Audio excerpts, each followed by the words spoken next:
बिस्मिल्लाहिर्रहमानिर्रहीम। ये वाक़या हज़रत ईसा अलैहिस्सलाम की पैदाइश के तकरीबन 100 साल बाद सन 100 हिजरी में पेश आया।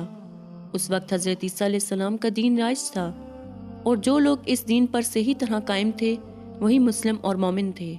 ये नौजवान भी हज़रत ईसा अलैहिस्सलाम के दीन पर कायम थे, लेकिन इनकी बस्ती का बादशाह दकियानूस और उसकी कौम बुत परस्त थी।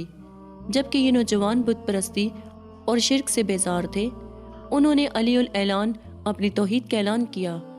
कुरान मजीद में इसका तज़किरा इस तरह किया गया, जब वो खड़े हुए और बोले कि हमारा रब तू है जो आसमानों और ज़मीन का रब है, हम इसको छोड़कर किसी माबूद की इबादत न करेंगे। बादशाह ने इनको धमकियाँ दी और कहा कि अगर तूने अपना अकीदा न छोड़ा तो हम तुम्हें कत्ल कर डालेंगे। उन्होंने आपस में मशवरा किया कि बादशाह हमारा दुश्मन हो चुका है, इसे यहाँ से निकलकर फलां हार में पनाह लेनी चाहिए। चुनाचे तयशुदा मंसूबे के तहत उन्होंने अपने साथ कुछ खाने पीने का सामान और नकद रकम लेकर खुफिया तौर पर उस हार में आकर पनाह ले ली। उनकी तादाद के बारे में इख्तिलाफ हुआ है, लेकिन कुरान करीम ने जिस अंदाज में उनका तज़किरा किया है उससे गुमान होता है कि उनकी तादाद 7 थी और 8वां उनका कुत्ता था जो इनके पीछे पीछे आकर हार के दिहाने पर बैठ गया। इन नौजवानों ने हार में पनाह लेने के बाद ये दुआ की, ए हमारे परवरदिगार, हमको अपने पास से रहमत का सामान अता फरमाइए और हमारे इस काम में दुरुस्ती का सामान मुहैया कर दीजिए। अल्लाह ताला ने ये इंतज़ाम किया कि इनके कानों पर नींद मुसल्लत कर दी और ये सब के सब हार के अंदर सो गए और ये नींद इन पर साला साल तक तारी रही, जिसका तज़किरा कुरान मजीद में इस तरह आया, बस हमने इस हार में उनके कानों पर साला साल तक नींद का पर्दा डाल दिया। कानों पर नींद मुसल्लत करने का जिक्र खास तौर पर इसलिए किया गया कि आदमी को जब नींद आती है तो एज़ा बतदरीज सोते हैं। यही वजह है कि जब हनूदगी आती है तो आंखें और जुबान तो बंद हो जाती हैं और जिस्म भी ढीला हो जाता है, लेकिन आवाज़ें कुछ न कुछ कान में आती रहती हैं। हवा समझ भी न आए, चुनाचे कान सबसे आहर में सोते हैं। तो कानों पर नींद मुसल्लत करने का मतलब ये हुआ कि इनको गहरी नींद सुला दिया गया था। अल्लाह रब्बुल आलमीन ने इनकी हिफाजत का अजीब व गरीब इंतज़ाम किस तरह फरमाया, उसे कुरान मजीद ने इस तरह बयान किया, और ए मुहातिब, जब धूप निकलती है तो तू इसको देखेगा कि वो हार से दाहिनी जानब यानी मशरक को बुझती रहती है, यानी हार के दरवाजे से दाहिनी तरफ अलग होकर रहती है, और जब छुपती है तो हार के बाईं तरफ यानी मगरब में हटती है। और इस नींद के ज़माने दराज में हम इनको कभी दाहिनी तरफ और कभी बाएं तरफ करवट देते रहे, और इनका कुत्ता हार के दहाने पर अपने दोनों हाथ फैलाए हुए बैठा था। यानी धूप की हरारत तो इन तक पहुंचती थी, लेकिन धूप अंदर दाखिल नहीं होती थी, क्योंकि सूरज मशरक से तुलू होने के बाद हार के ऊपर से गुजर कर मगरब में डूब जाता था, जबकि हार का मुंह जनूब की तरफ था। दूसरा इंतज़ाम यह किया गया कि वक्फे वक्फे से उन्हें करवट दिलवाई जाती रही कि हवा जिस्म के सारे हिस्सों को लगती रहे और हशरातुल अर्ज़, कीड़े मकोड़े, सांप बिच्छू वगैरह उन्हें जागा हुआ महसूस करके नुकसान न पहुंचाएं, और वो अपने हार में 300 साल रहे और 900 साल मजीद रहे। इन नौजवानों पर यह तवील मुद्दत इस तरह गुजरी, जो बाद में अर्ज़ करूँगी इंशाअल्लाह। जब ये नौजवान बेदार हुए तो एक दूसरे से पूछने लगे कि हम कितनी देर सोए। कुछ साथियों ने कहा कि 1 दिन या उसका कुछ हिस्सा। इनके इस जवाब की वजह बज़ाहिर ये थी कि ये नौजवान हार में सुबह के वक्त दाखिल हुए थे, और जब आंख खुली तो सूरज ग़रूब होने वाला था। तो उनके जहन में ये बात आई कि अगर आज सुबह दाखिल हुए थे तो दिन का कुछ हिस्सा सोए रहे, और अगर गुज़िश्ता कल आए थे तो 1 दिन और गुजर गया होगा। लेकिन इनमें से कुछ को अंदाज़ा हो गया कि मामला कुछ और है।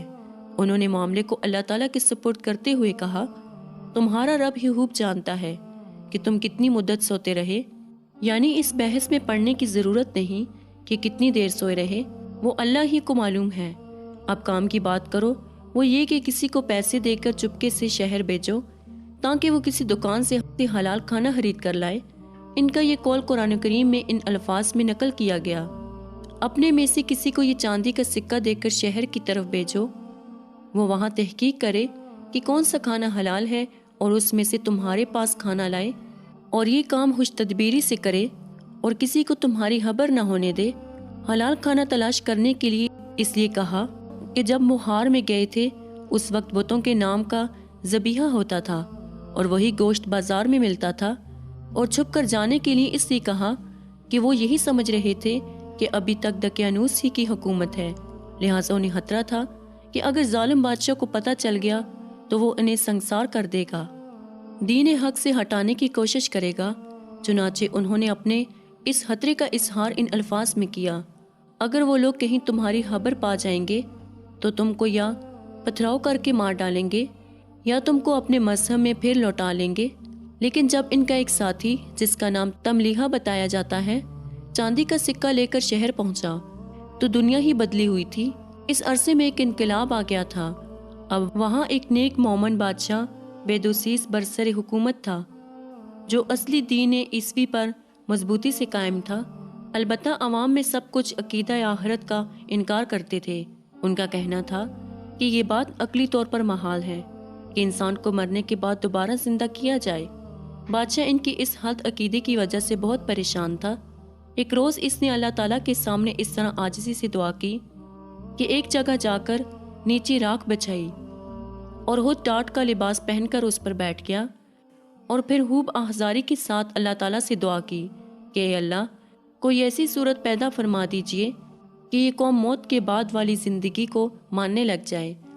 اللہ تعالیٰ نے اس کی دعا قبول فرمائی، جس کی تفصیل آگے آ رہی ہے کہ جب ان کا ساتھی کسی دکاندار کے پاس پہنچا اور اسے سکہ دکھایا تو وہ حیران رہ گیا کہ یہ کون سے زمانے کا سکہ ہے۔ اس کے پاس والے دکاندار کو دکھایا لیکن کسی کی بھی سمجھ نہ آیا۔ رفتہ رفتہ یہ بات بادشاہ تک پہنچی، اس سے تلمیحہ کو بلا بھیجا۔ اس وقت لوگوں کے درمیان یہ بات مشہور تھی کہ کافی عرصہ پہلے کچھ لوگ یہاں سے غائب ہو گئے تھے۔ دقیانوس بادشاہ جس کے زمانے میں انہوں نے حار میں پناہ لی تھی، جب ان کی تلاش سے عاجز آ گیا تو اس نے ان 7 نوجوانوں کے نام اشتہار مجرم کے طور پر تختی پر لکھوا دیے جو شاہی دفتر میں محفوظ رہی۔